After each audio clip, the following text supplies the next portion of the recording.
क्या पाक भारत मैच में अंपायर ने की है चीटिंग?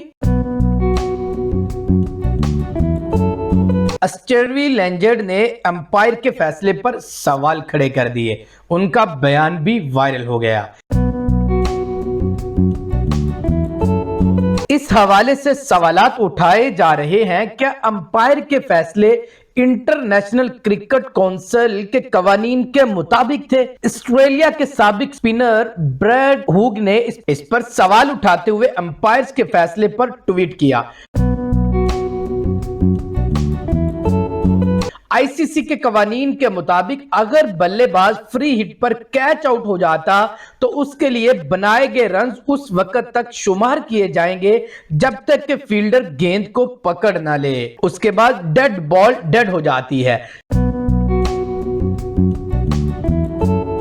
जबकि अगर कोई बल्लेबाज फ्री हिट डिलीवरी पर बोल्ड हो जाता है, गेंद फौरन डेड हो जाती है और बल्लेबाज रन करने का अहल नहीं रहता। सोशल मीडिया काफी नाखुश है क्योंकि वो सवाल उठा रहे हैं, क्या अंपायर हिंदुस्तानी टीम के हक में है? इस पर बात करते हुए ब्रैड हुग का कहना था कि नो बॉल को रिव्यू क्यों नहीं लिया गया।